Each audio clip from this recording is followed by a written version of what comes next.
Good morning, everyone, and welcome to the first Genealogy Circle meeting of 2024. My name is Caprice DeLillo, and today I have the pleasure of welcoming Megan Keene, who will be speaking to us about a fantastic resource for many different aspects of Maryland research, including, of course, family history research. Just a couple of announcements before I turn it over to Ms. Keene. Because this is a virtual program, we're going to hold off on answering questions until the end of the presentation. Please feel free to enter any questions you have in the comments at any time during the program. We'll have plenty of time at the end to address your questions. Copies of the slides are going to be available. I'm going to place a link to them in the comments at the end of the presentation, as well as a handout that highlights some of the collections on Digital Maryland that can be useful to family history researchers. Because the handout is an electronic document, we actually are going to be able to click on each of the collections. So anything that you see that you're interested in, you can click on and it will take you directly to the Digital Maryland website collection that you've clicked on. I'm also going to place a link to the evaluation in the comments. I will be placing that also at the end of the program. Please make sure to complete the evaluations. These are very important to us. We use them for planning future programs and to justify the continuation of funding for our programs. I also want to remind you that we conduct genealogy programs on a regular basis, and you can find a list of upcoming programs on our website's events page at calendar.prattlibrary.org. And here are a couple of genealogy programs that we have coming up in the next several months. On Saturday, March 30th at 11 a.m. There's going to be a program on researching the history of a house at the Canton branch of the Pratt. This program is going to be in person only. And again, that's March 30th at 11 a.m. And then on April 20th, we'll be holding our SLRC annual genealogy lecture series for 2024. Our speaker this year will be Annette Burke-Little. And the topic of the presentation is going to be writing your family history. And once again, we're going to be holding this both in person and online for those who can't attend in person. Registration for this program is required. And for more information or to register, you can find the program at calendar.prattlibrary.org. Then on May 4th, we'll have our second Genealogy Circle meeting of 2024. Eva Slezak from the library's Social Science and History Department will present on researching your female ancestors. And again, look for more information on these, as well as information about all the library's programs on our calendar of events at calendar.prattlibrary.org. You can use the search feature to look for genealogy programs if you wish. All right, so that's all I've got. Let's go ahead and start Ms. Keene's presentation. Megan Keene is the Digital Projects Assistant at the Enoch Pratt Free Library, State Library Resource Center, and she works full-time on Digital Maryland. She received her Master's of Library and Information Science degree from the University of North Carolina at Chapel Hill in 2021, and a BFA in printmaking from the University of Florida in 2018. She has over 5 years of experience digitizing a wide range of materials, including manuscripts, film negatives, photographs, blueprints, and even fossils. So please join me in welcoming Megan Keene. Hi, Caprice. Thank you for that introduction. I'm Megan. I've been doing this this is the start of my 3rd year with Digital Maryland. And it is a very exciting project, and I can't wait to share all of the resources that we have with you. Megan, I think your mic might be muted still. How about now? Are we good now? Can you hear me now? Oh, no.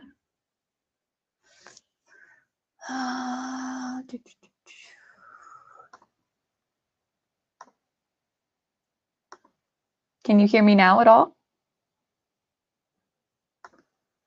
Okay, great. Thank you for the comments. Thank you, Caprice, for the introduction. My name is Megan. This is the start of Okay, my they can third hear you. year. I Yes. just can't. Oh. This is the start of my third year in this position with Digital Maryland, and there is such a wide range of projects and materials, and I can't wait to share them with you.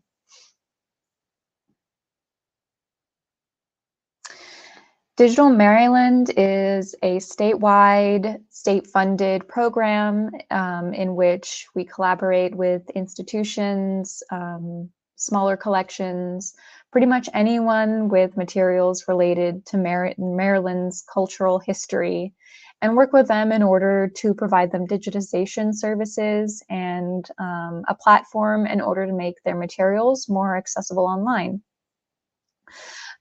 We have a huge range of partners that we've worked with, from the Walters Museum to private citizens who collected the Black Lives Matter posters off of the Washington Memorial fence.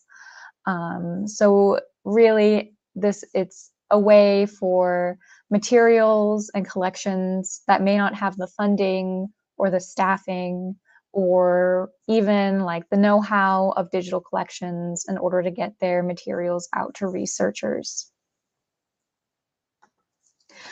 Digital Maryland is a part of Maryland's State Library Resource Center, which is a department out of Enoch Pratt Free Library, the central branch in downtown Baltimore on Cathedral Street.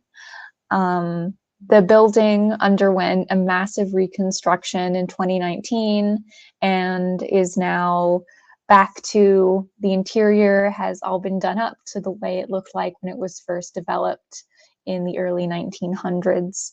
It's truly a beautiful building, and I highly encourage you to come visit us if you're ever in the area.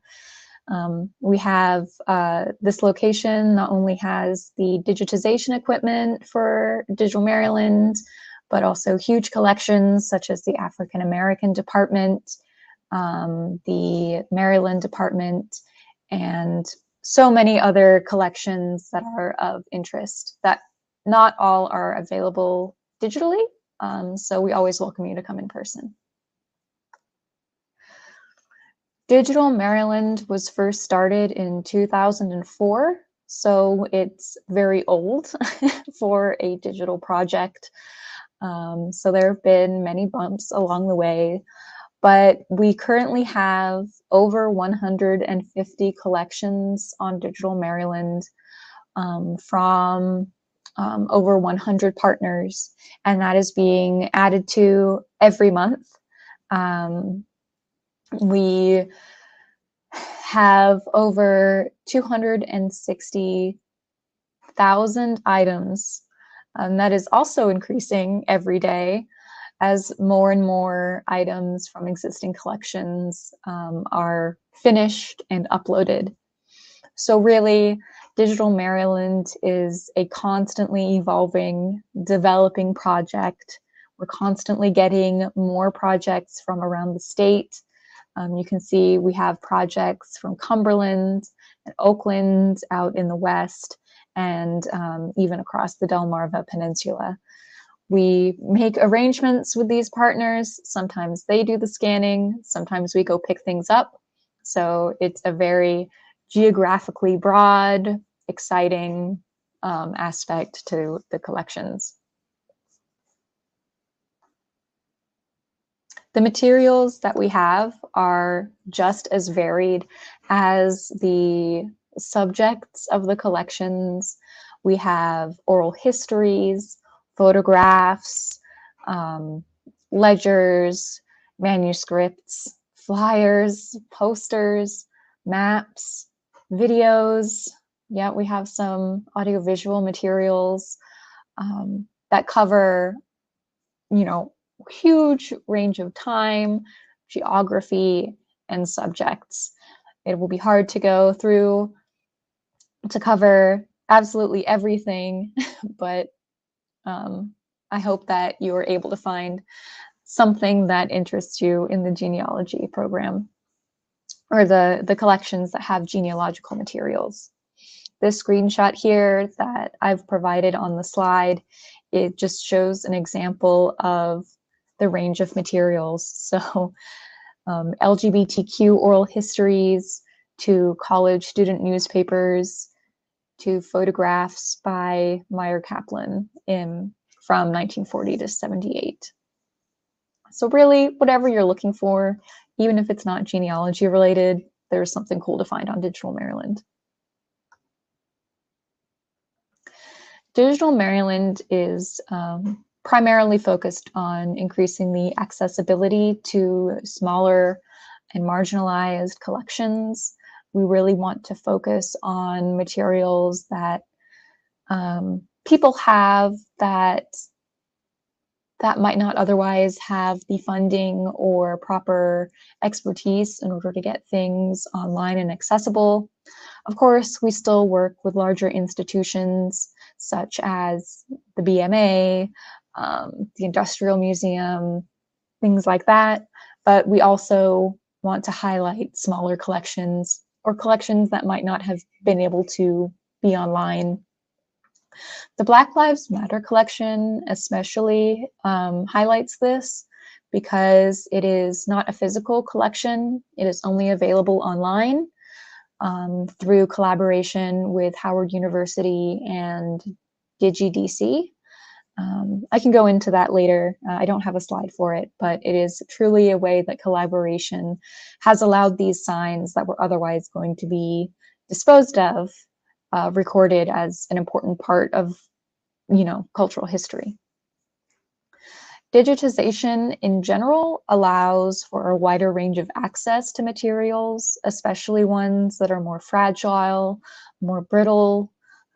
As you can see in the slide here, this ledger is so old that its tape is yellowing, its pages were brittle, and it's not really something that we would want researchers handling on a regular basis. So it's a way for things to get use without putting the actual physical material at risk. Plus, because the items are digitized, it allows for reproductions, personal copies of images to be used in studies, and just a wider range of possibilities for these items that may otherwise just have been sitting on collection stacks in a back room somewhere. Some of the services that Digital Maryland provides are scanning and image processing, online image hosting on the Digital Maryland website, file storage of the high resolution images. We also make lower resolution images that are what you actually see on Digital Maryland, software and description training to make the metadata of these items available, which is the way that researchers like you are able to find the materials through subjects and description, and a volunteer transcription platform. So I'll be talking about it later, but there is a way for us to take these handwritten documents and transform them into typed text searchable records on Digital Maryland. Photograph you see here is my office where I go every day. We have a scanning tech position that's open for applications, so it's usually me and one other person in here, really just having like whatever time we need with the equipment, which I will be able to describe. But whenever someone partners with Digital Maryland and they want their things scanned with us, they will be able to drop off, or we can pick up their materials, and this is the lab that they go to.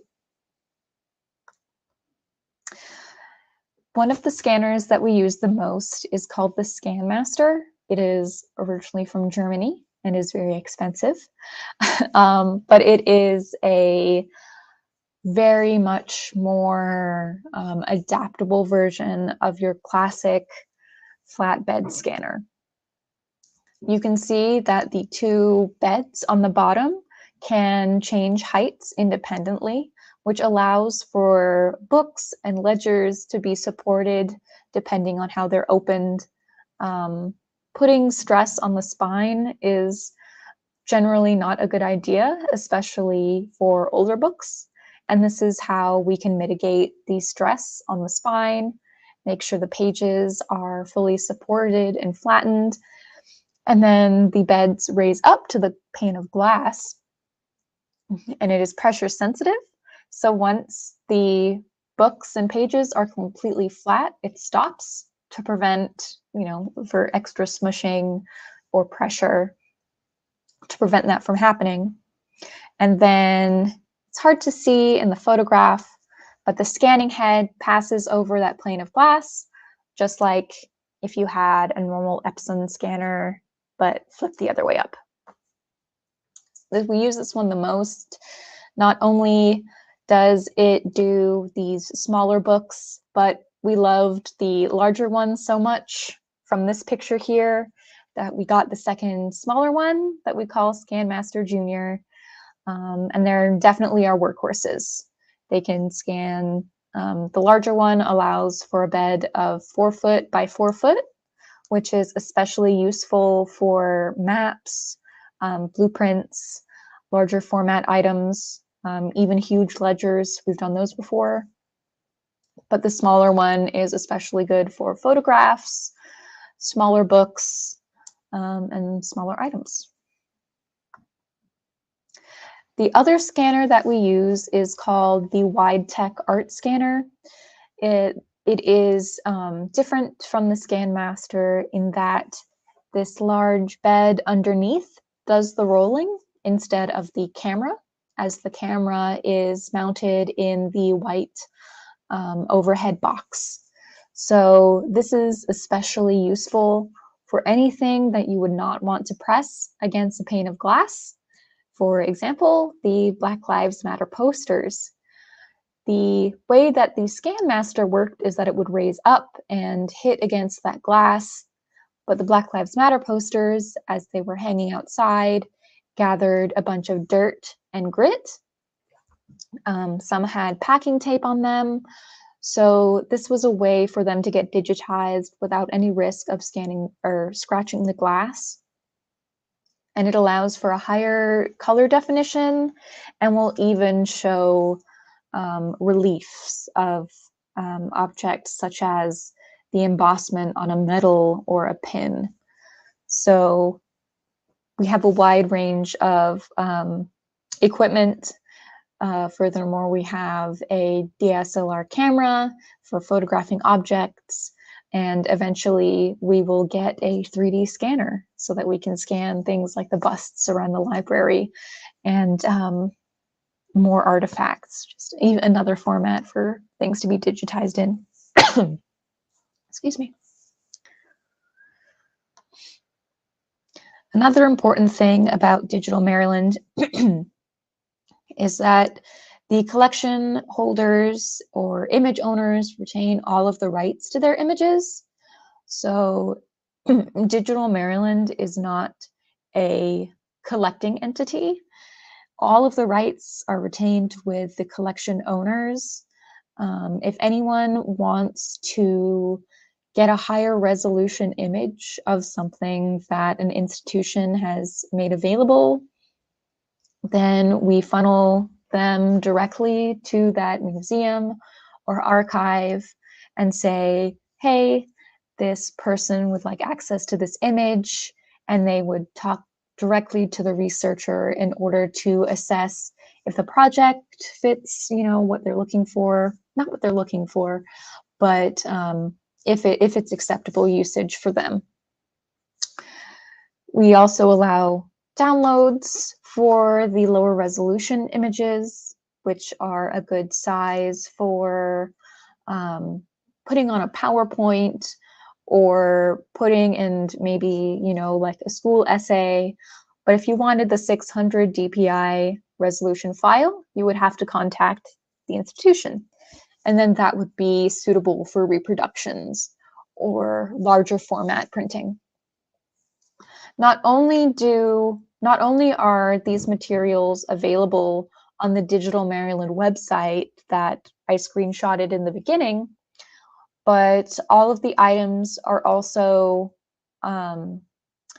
aggregated by WorldCat and Digital Public Library of America, which are, oh, there's a word for it. I've forgotten now.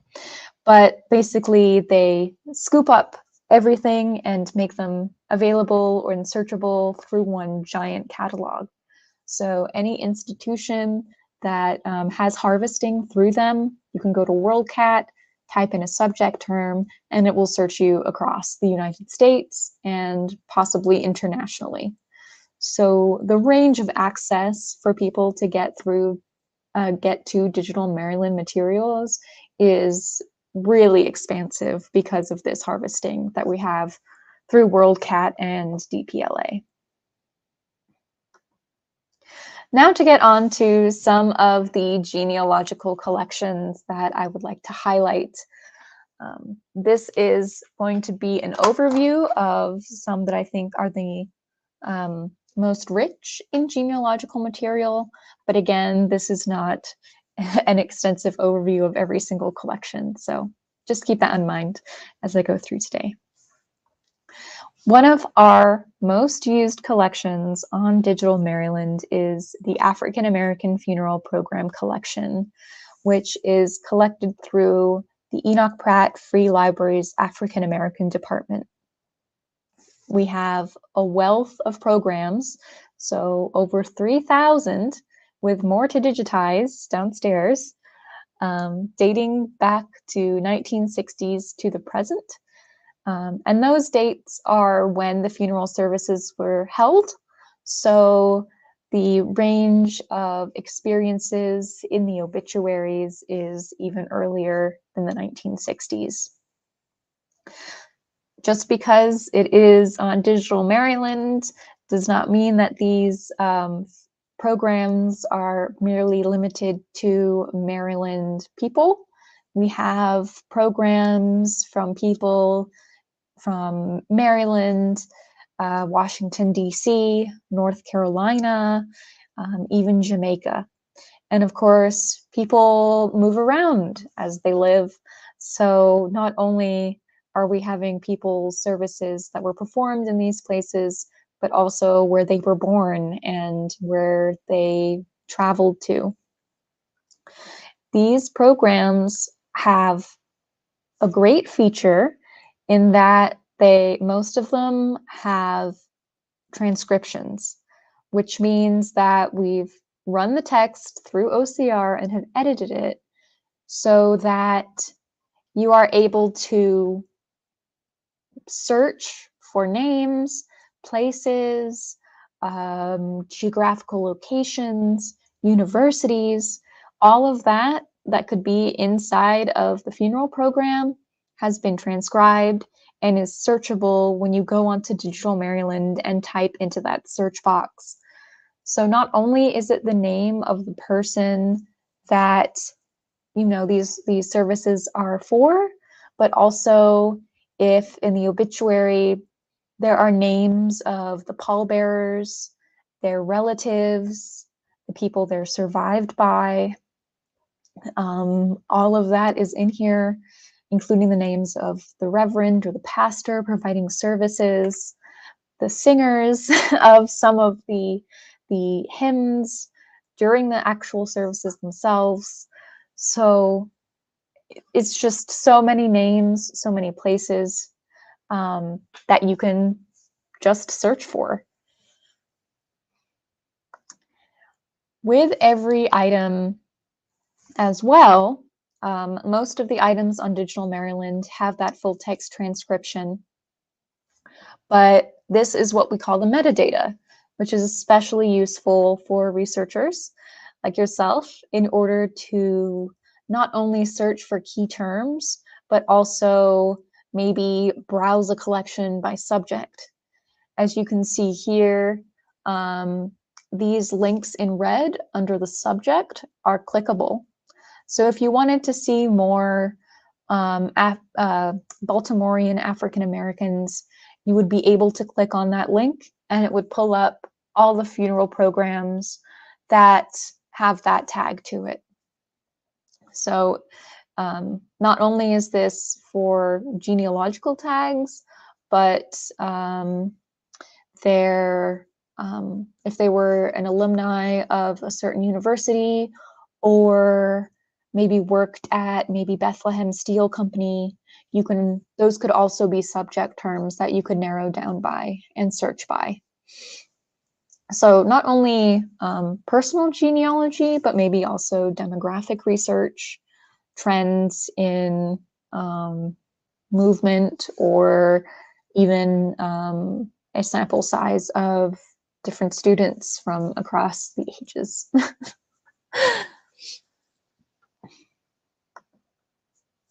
Another great collection that you might not think is genealogical, relevant to genealogy, is actually the photographs from the Maryland department.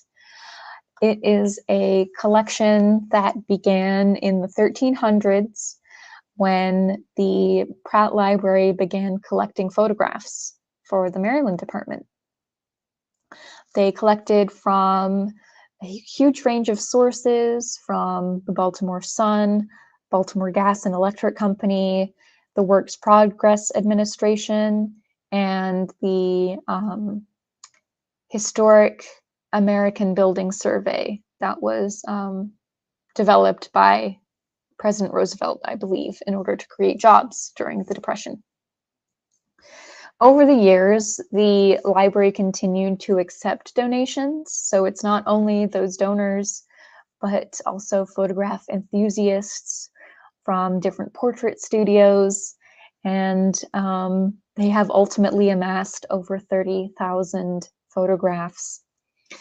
The problem with this collection is that the way that they're indexed is by names that someone decided to give them that were not always accurate or the most descriptive if someone were coming in fresh and looking for something specific. So this digitization project is a way for us to fully index the collection, to get these photographs accessible, which they currently are not at the moment. They're in a cabinet and very hard to sift through.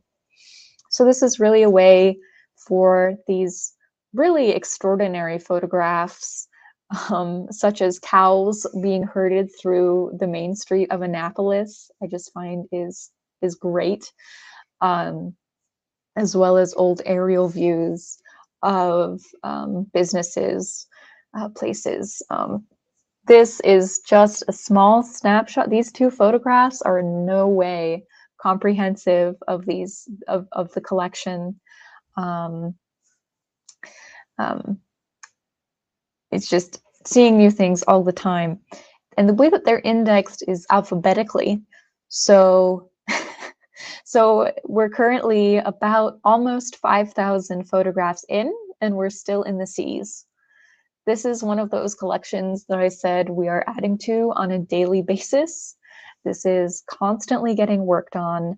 And while you may not think that it's relevant, I wish I added the screenshot of the page, but there are a lot of street photographs throughout Baltimore, not even just Baltimore, but also Annapolis, all over Maryland. There are old street views. So if you ever in your research come across addresses of where your relatives may have lived, you can pop that in. We have photographs that are straight up 700 block of North Charles Street in 1940. So you could, depending on if the view is up yet, you could possibly see what the row homes looked like during that time period, where your relatives could have lived.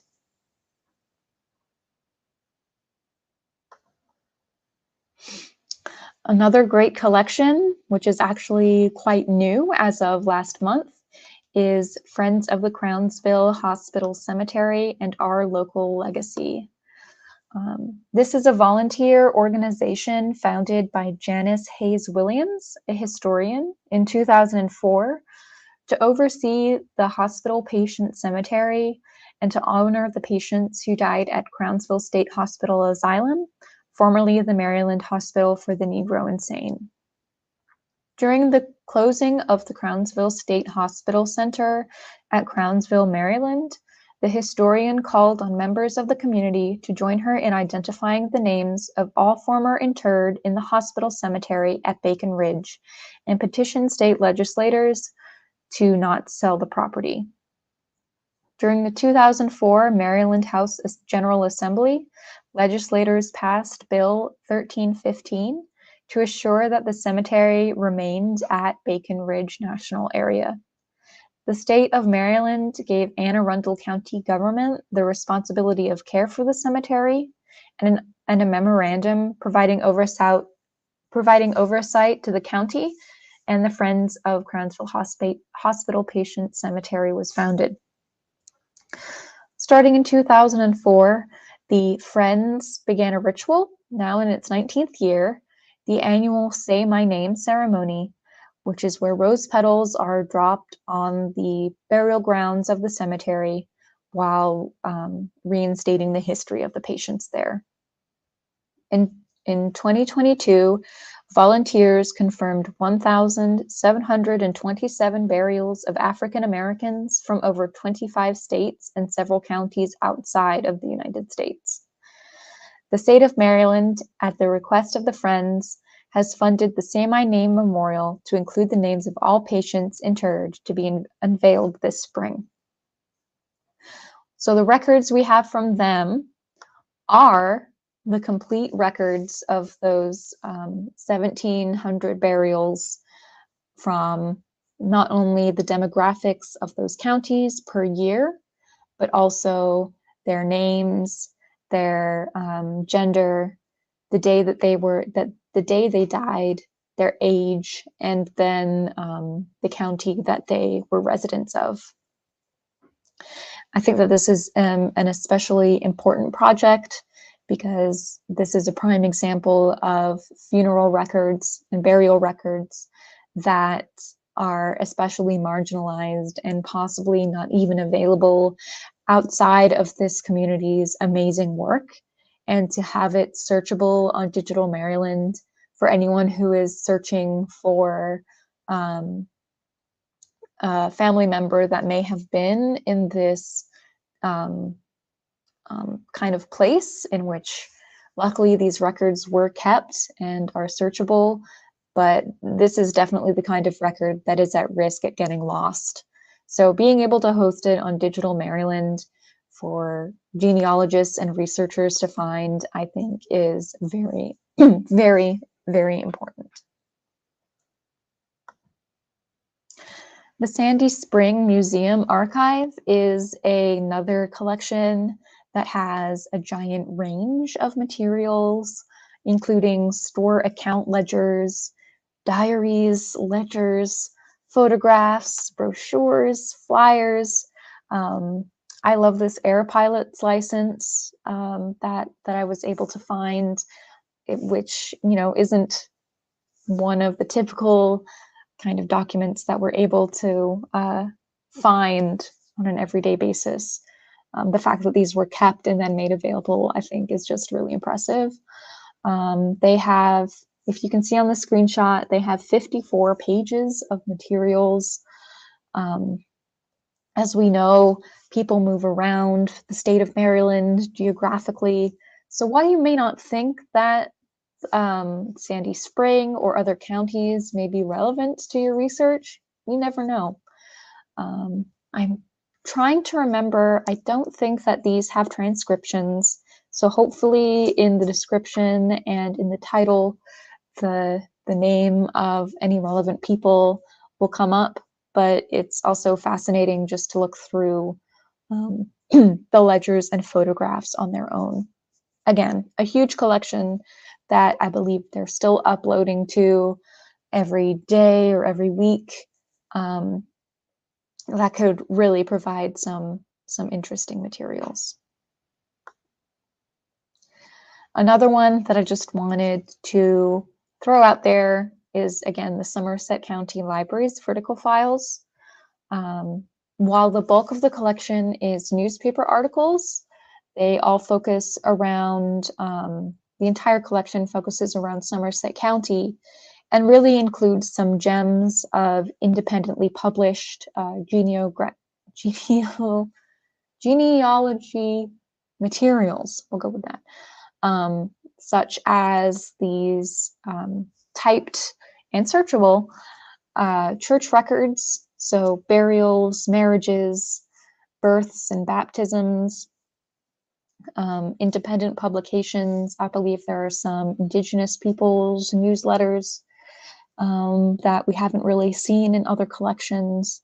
Issues of Maryland Historical Magazine with essays on like colonial life in Maryland, a lot of colonial family trees in this collection as well, and genealogical essays. The screenshot on the bottom right here is from Skipjack Magazine, which was a collection of oral histories that high school students put out every season, which is just something that you don't think of as being kept or relevant, but they're transcribed interviews of what life was like around the rural countryside at that time. This next collection I'm really excited about to highlight, just because of how Digital Maryland was able to make this collection accessible. So this is the Mutual Benefit Society of Baltimore, which was an insurance company that operated in Baltimore from 1903 until 1977. It was founded by Henry O. Neal Wilson, Sr., a successful African-American banker, real estate developer, and philanthropist. The Mutual Benefit Society provided weekly sick benefits, death benefits, and health insurance primarily for the African-American community in Baltimore. The building is still on Franklin Street, and I drive past it on the way home every day from work, but it was recently for sale. So the way that these materials came about to the Pratt is that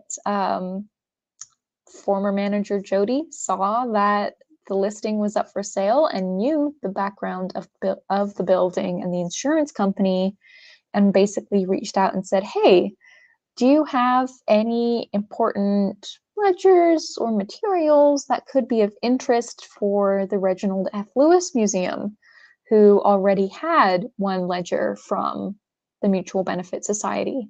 And lo and behold, they did indeed have death and life registers from the insurance company.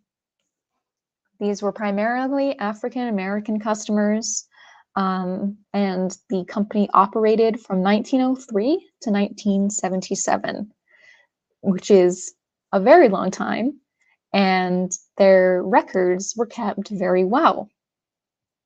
On the slide that you see here is an example of one of their death registers.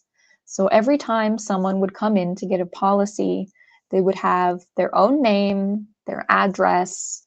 In this case, for the death register, it would be the beneficiary that was on the policy and then the beneficiary that actually received the money. So, as well as their cause of death.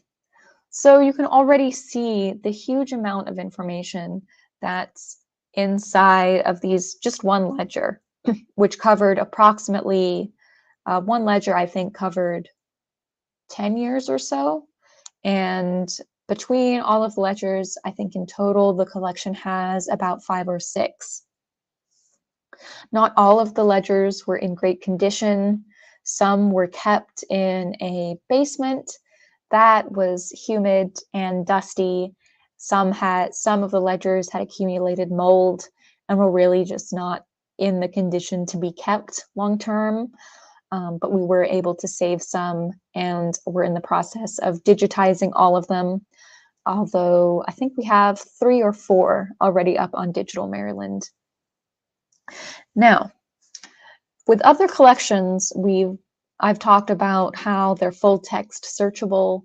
We're able to run them through text recognition and really get a basis of a transcript before they're published, which we can then edit. But with things like these ledgers that are handwritten, it is not possible to do that. So we're looking at these ledgers and we're thinking, there is just so much information here. What are we going to do? We can't just let this sit and, be inaccessible. So we got access to our volunteer transcription project on From the Page. So what this allows us to do is that Digital Maryland has an account, and we're able to upload documents or ledgers such as this one, and volunteers, it's totally free, anyone can join. From the page, we upload our things, create a format that we would like the information to be entered to, and then people can volunteer their time in order to transcribe these written documents into a giant Excel spreadsheet. The user interface allows people to zoom, to scroll, to even rotate if you needed to, the image of the page for people to then fill out and type into a spreadsheet. You go page by page, column by column, adding in the name of the policy member, the beneficiary, the date of death, their age. All of this information is then turned into an actual searchable document. And the speed and the volume of volunteers was just absolutely amazing on these ledgers. This is across both registers. The top is the life register and the bottom is the death register. Some collaborators, volunteers overlapped, like they would work on both books. So over like the 86 collaborators might be less, but in total they were able to transcribe almost 700 pages of this ledger over the course of a few months. It was absolutely incredible. We're still floored to this day, just the amount of people who were able to make this project a reality, because Digital Maryland at most is run by 2.5 people. So there's me, there's the scanning technician, and then the half person is the department manager, who oversees, periodicals and databases and other things. So she's only really working on Digital Maryland things part of the time. So there was absolutely no way that we could have gotten this project done without the help of all of these volunteers. It was incredible. Looking at the statistics, there was a total of 787.5 hours of transcription time put into these projects, and it resulted in a fully searchable, sortable spreadsheet, which you can see a screenshot of to the left here. It is sortable, so you can search for names of people. You can sort by last name. You could sort by cause of death and do a study on the cause of death of these people throughout the years. You could even look at it as a demographic study of Baltimore throughout the ages, throughout the years. And it even includes place of death. So they had the address of the deceased and then the place of death. So the address, these weren't limited to Baltimore. There are some outside counties as well. So it's really not limited to Baltimore. That's just where the insurance company was, and kind of tell from the addresses when someone was doing door-to-door salesman of these insurance policies, where you could see the street number the streets stay the same and the number go up.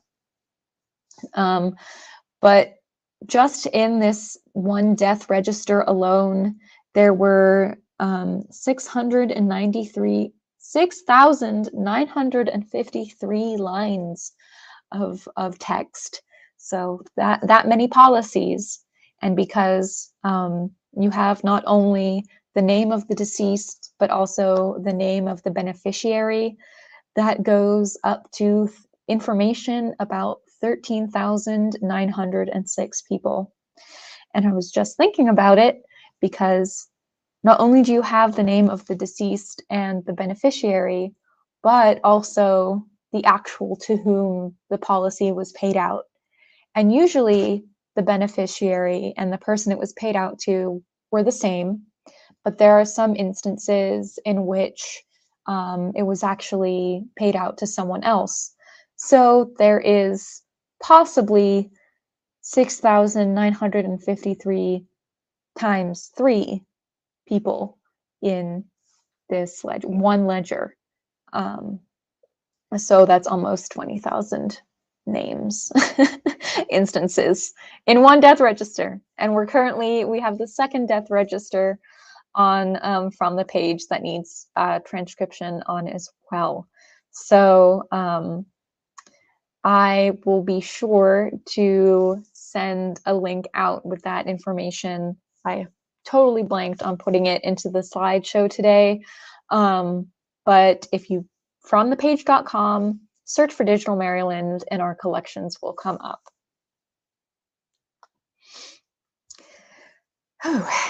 This is just a slide of other collections that might have general genealogical interest. I've already talked about the 2 at the bottom. Again, Caprice will be sharing a handout with relevant collections, and even that 2-page document is not cohesive of things that are on Digital Maryland now. We're constantly adding items, constantly adding collections. We have a featured collection on our homepage that gets updated every month. So you can always check back in to see what is new and being added. There is no shortage of things to look for, genealogical or not. If you want to look at some vintage dog pictures, like absolutely 100%, I know for sure that there are some on there, and they're very important. Whew. I hope that was interesting and helpful. I know it's a lot of information, so I'm especially glad that Caprice has the handouts and slides available for you to browse. If you, I see that there are comments in the chat, so I'll be able to take a look at those now and see if there are any questions. I would be happy to answer them. Absolutely.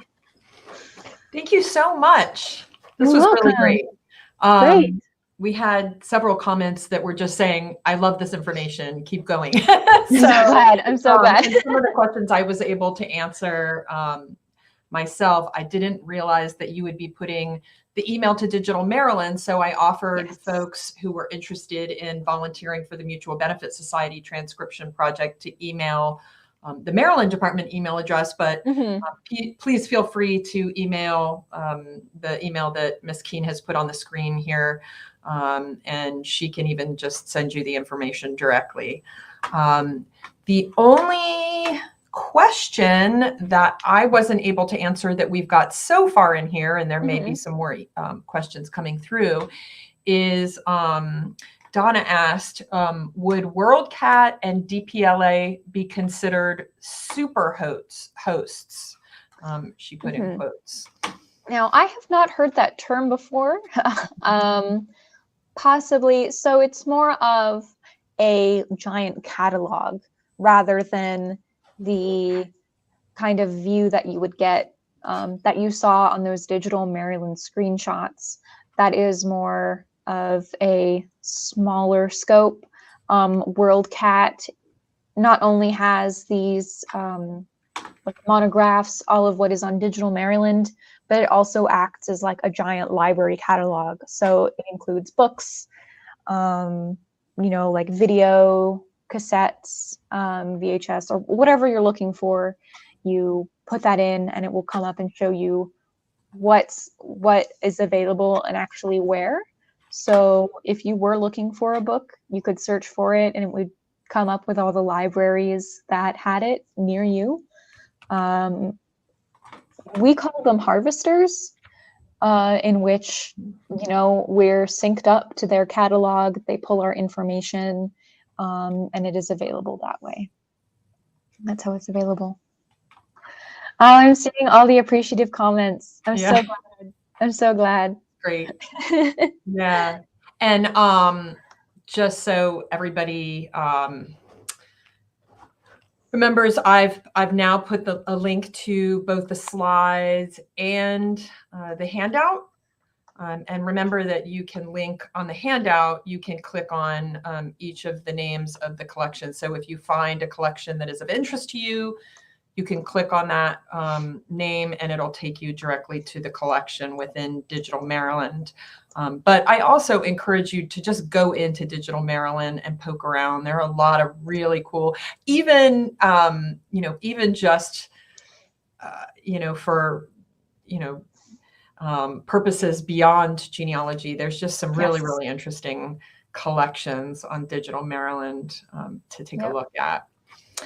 And also, don't forget to fill out the evaluation form for this program. Again, we use these in our reports to the SLRC Commission and the folks who provide funding for programs to prove that we are offering these programs on a regular basis. And I also use them to give me more information about the types of future programs that you're interested in. So please definitely fill out these evaluations for us. Yes, I have thrown a link to our From the Page collection into the chat. So if you're interested in volunteering to transcribe, you can find the collections there. From the Page doesn't just have Digital Maryland either. We have there are some collections from the Maryland State Archive available, as well as collections from all over the U.S. So if you know of any collections or possible materials that you want to send our way, the digitalmaryland@prattlibrary.org email is the best to do so. My email is also up there. Sometimes we have in-person volunteer opportunities available. So yeah, there's just so much with Digital Maryland that could possibly help you with your research. So. Yeah, I mean, most of the collections on Digital Maryland are from libraries, archives, historical institutions, places like that. But that's only because these places tend to have the larger collections to digitize. So, if you've got your own personal collection and you think it would be, you think that it would be a good collection and a good candidate, then definitely reach out. The link should be, I see somebody saying I don't see the From the Page link. I see it. Oh, okay, you found it. Okay, great. Perfect. Cool. Perfect. Okay, so I don't see any further questions. Thank you again for providing this wonderful overview. I'm glad that you also gave some information early on in the presentation about how Digital Maryland works, because I think a lot of folks don't get to see the behind the scenes. They just see the fruits of your labor, right? So thank you for that as well. Yeah. Thank you. Oh, you're welcome. You're welcome. Enjoy the rest of your weekend. And I want to say it's nice weather out there. Yeah. Great. Thank you. Thank you, everyone. Bye.